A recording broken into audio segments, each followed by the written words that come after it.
Before I go into today's video about the Bristol opening, I actually want to go back to my previous opening and talk about a correction. So the last video was about the black hole opening, and I talked about the 24-19 attack.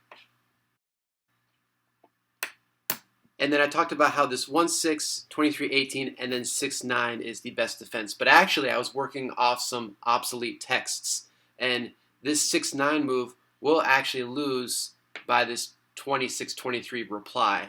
So this is actually a losing formation for red. So instead of the 6-9 defense, 7-10 is the proper way to draw.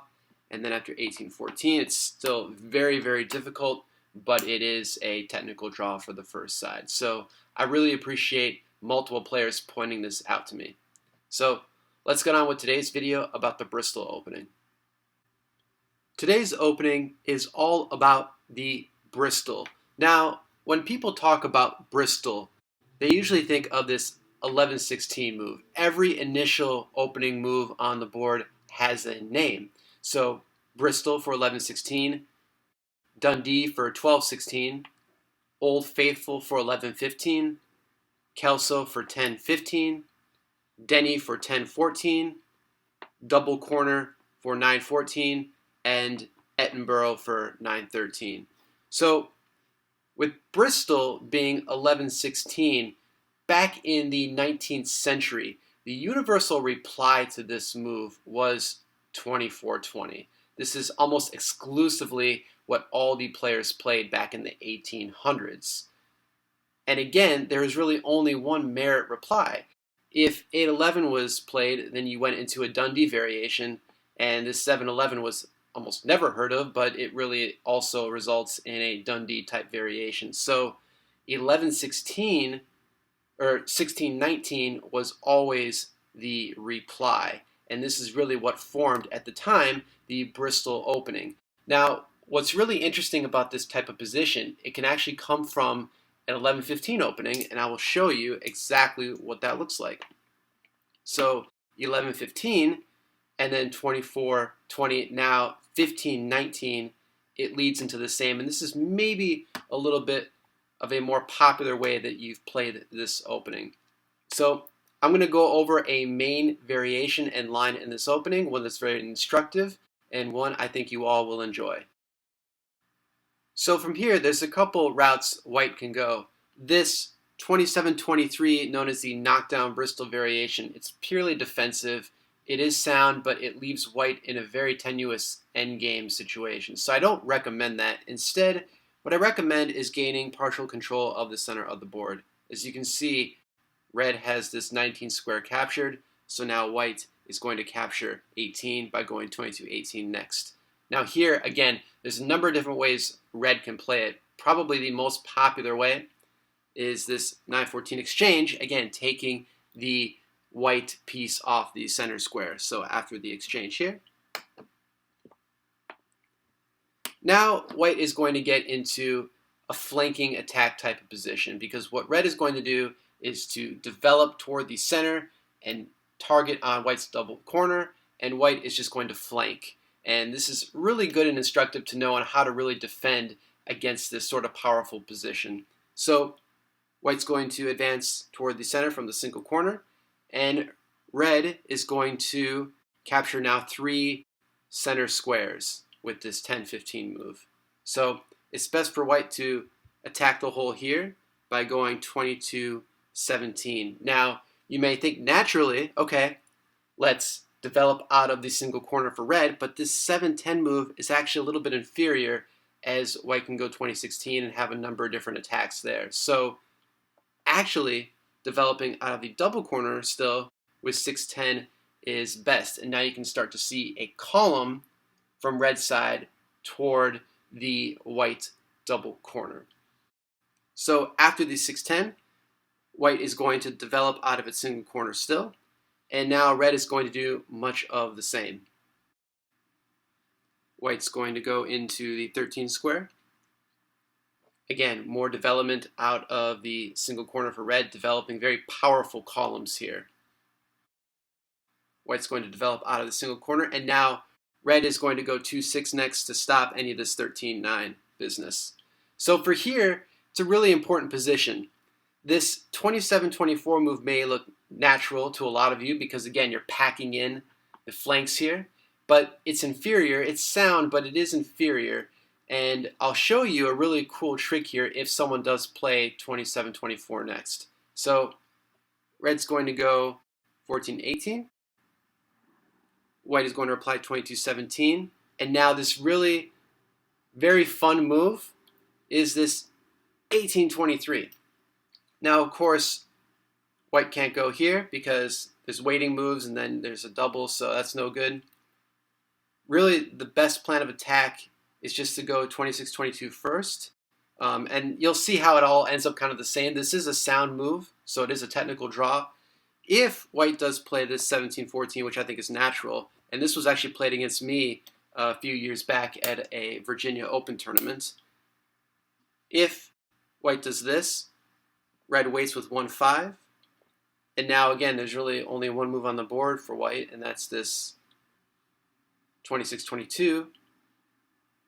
Red actually pitches 2 pieces. And then this 15-19. And even though red is a piece down, it's actually a winning position because, again, position beats possession. Red is going to get the free king, and white is too spread out to do absolutely nothing at all. So winning position for red. It's really instructive, really cool to know. But let's go back and take a look at the better move, the 22-17 line. Okay, so I showed why this 27-24 really isn't great. So instead, 22-17 is the proper and best way to play this. Now, again, red is just going to wait. It's going to wait 8-12 next. And now I think it's best for white to go 27-23, starting to put some pressure on red's single corner. So after 27-23, it's best to follow up here with 3-8, and then exchanging off. And now this is a similar theme you'll see in a lot of these types of flanking situations. At this point, white can't really go here because, again, exchanging into the double corner, and here, of course, you have the 2-for-1. So instead, exchanging this piece off 19 is best. So red's going to jump there, and white's going to jump back. Red is going to go 8-12 next, again, starting to move toward white's double corner. And now the star key move for white is this 28-24. This 32-27 move, which was thought of as sound many years ago, is not. So instead, 28-24 is best. And now red is going to start making an inroad. It does that by going here, 15-18. Now, white is going to allow the capture by going 24-19. Red captures. And then it's important to make this 31-24 jump. Now, red is just going to march toward the king row and get a king. So it does that by going here. White's going to wait here. And now again, still toward the king row. White is setting up for a nice tactical trap here. And again, still going toward the king. Now, what white does here, and this is a really instructive position to know, and I'll show it from the other perspective as well so you can see it, but white goes here. So red can't jump this way because of the 2-for-1, so instead is going to jump here. And now white is really going to use this piece on this square to its advantage by going here next, essentially trapping this piece on the board. So red has to start getting out of its way because it's going to get in trouble if it doesn't start to develop this side, because the white king is going to invade with the king in this part of the board. So instead, red develops here. White attacks this vulnerable piece. Red is going to advance again. White gets the king. And now, so no more damage can be done. Red just goes 1-5. Exchanging off the king. And this is really the kind of ending formation. It's a very, very solid draw. White can go in and try to get a king, but the timing isn't there. And again, it's a good, solid draw, very instructive game. Okay, let's go over this Bristol opening again, but this time you can see it from the white perspective. So again, the Bristol is 11-16, 24-20, and then this 16-19 exchange. So as I mentioned, the 27-23, it's knocked down Bristol. It is sound, very inferior ending for the white side, so I don't recommend it. Instead, this 22-18. Now I said how this 9-14 is very popular. This 10-14 is also very popular, but I think 9-14 is even more so popular. So let's play this out. And I think you'll probably find it's more common in the games that you've seen even in online play. So after that exchange, again, you can see red is starting to dominate the center of the board. So white is going to start to flank this powerful formation.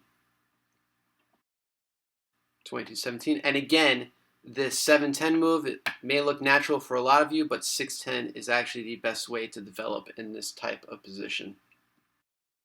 Now developing out of the single corner for both. Now I mentioned how this 27-24 move is not very good with that surprise 18-23 move, so instead 22-17 is best.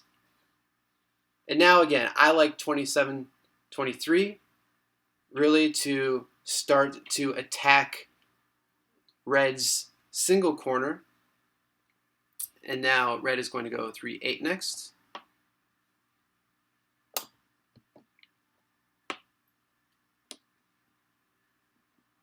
And now instead of doing anything else with this double corner like 32-27, 26-23 is best. Exchanging off the piece on 19.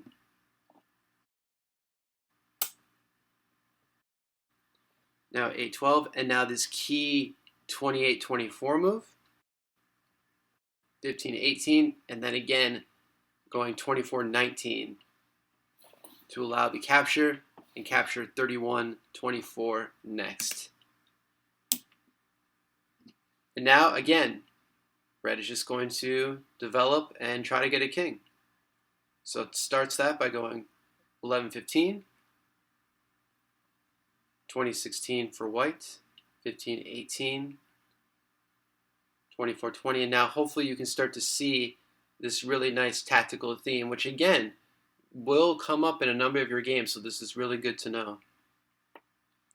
Now here we go. So 19-15 is the move. Now again, red can't go here with this jump because of the 2-for-1, so instead capturing this way, and then white using this piece as a pivot point to attack this vulnerable piece here. So again, the best course of action, because red doesn't want any more trouble at this point, is to start to develop and then allow that exchange once white goes here. So again, it's just best for red to get out of the way. White gets the king, and then exchanging the king off right away with this 1-5 move for a really good, solid, and very common draw. I hope you enjoyed this major variation of the Bristol opening. Of course, there are multiple ways to play it. The route I showed is tried and true, and it's been tested over the years. If you would like to share your games on this opening, please let me know. Thanks, as always, for watching.